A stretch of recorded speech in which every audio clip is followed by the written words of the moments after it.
दादो नमो नमः निरंजनम नमस्कार गुरुदेवता वंदनाम सर्वसाधवा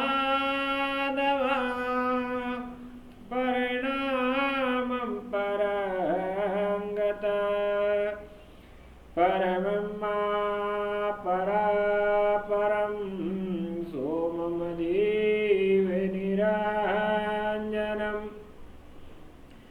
निराकार निर्मलं तस्य दादुजेवन्दनं।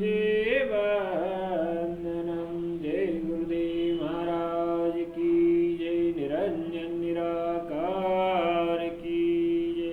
सत्यराम दादूराम। भक्तजनों, गुरुदेव दादू जी महाराज को हम प्रणाम करते हैं और निरंजन निराकार भगवान जो असीम सत्ता के मालिक हैं, उन परमात्मा को भी हम नतमस्तक होकर उन्हें भी बार बार प्रणाम करते हैं। गुरुदेव दादू जी महाराज और बादशाह अकबर का सत्संग चल रहा है।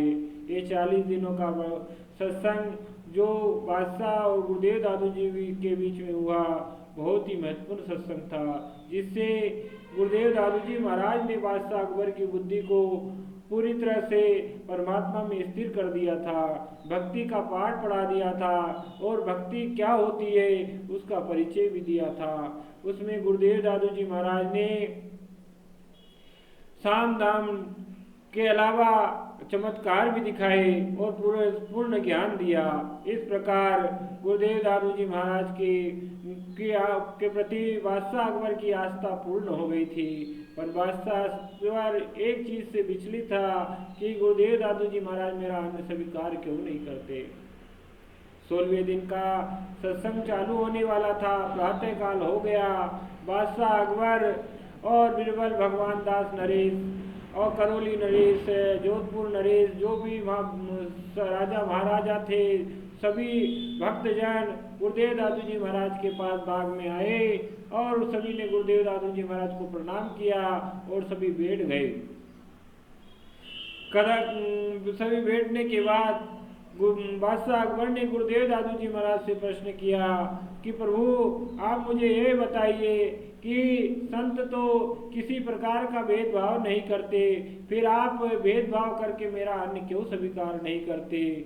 तब गुरुदेव दादू जी महाराज ने बादशाह अकबर के इस प्रश्न के जवाब में उत्तर दिया कि राजन, ऐसा नहीं है। अन्न तो किसी का होता ही नहीं है, अन्न तो परमात्मा का है, अन्न में कोई भेदभाव नहीं होता। पर अन्न किस प्रकार से कमाया जाता है, अन्न किस प्रकार से आता है, बस उसी चीज का भेदभाव देखा जाता है। अगर किसी प्रकार दुष्ट प्रवृत्ति से अन्न कमाया जाए और उसे खाया जाए तो उसका श्राप लगता है, उसका पाप लगता है और उससे बुद्धि एकत्रित नहीं होती। संतों को ऐसे अन्न को स्वीकार नहीं करना चाहिए। आपने सुना होगा कि एक कहावत है कि जैसे खाओ मन अन्न वैसा होए मन।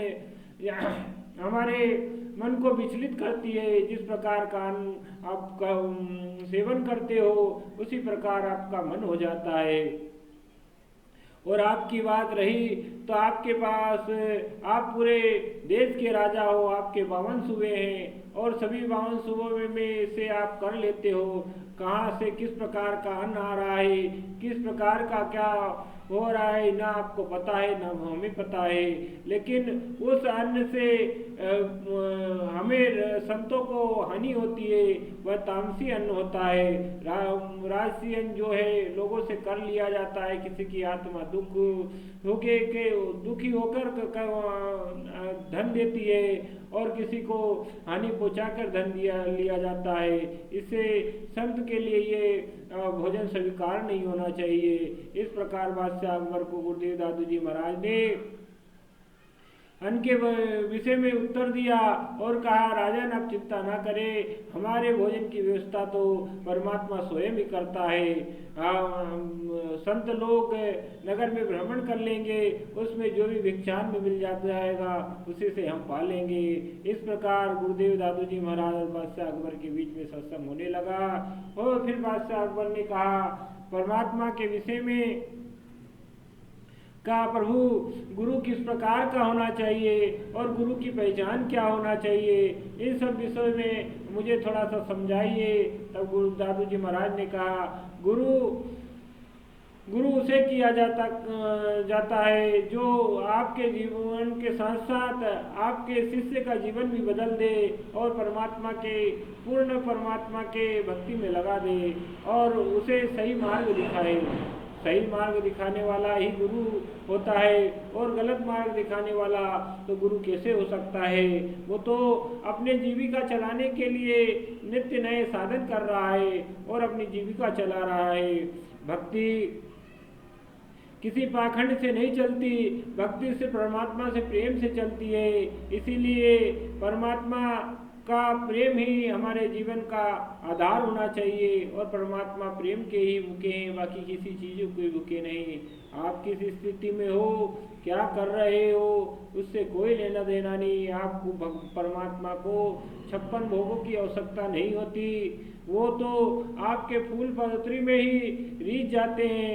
उनका मनाने के लिए आपको कुछ ज़्यादा परिश्रम नहीं लगता। सिर्फ आपको कुछ अगर करना है तो उन्हें सिर्फ प्रेम दे दो, भगवान प्रेम से ही रीझ जाएंगे। दर्द भरी आवाज़ से उन्हें पुकारो, वो आपके पास चले आएंगे।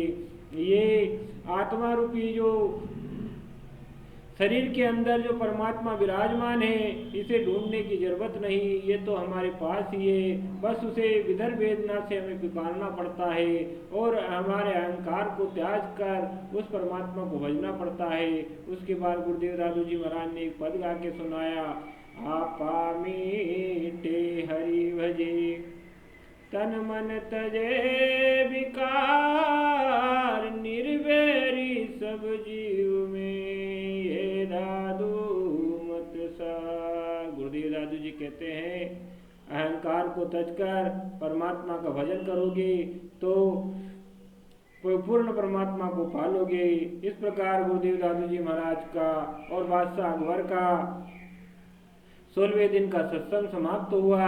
एक शब्द में पूरे, एक प्रश्न में पूरा 16वें दिन का सत्संग समाप्त नहीं होता।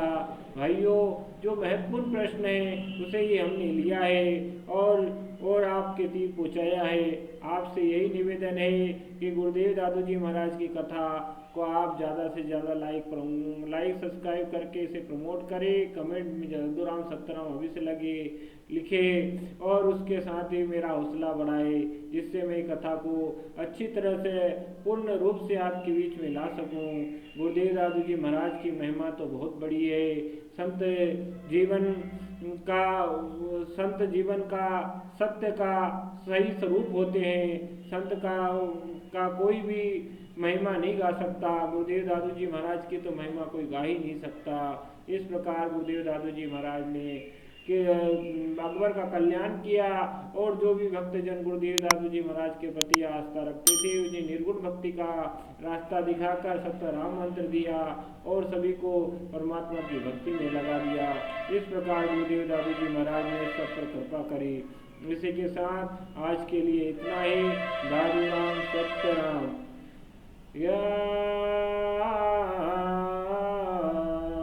सेवक की रक्षा करे, सेवक के प्रतिपाल, सेवक की वार चढ़े।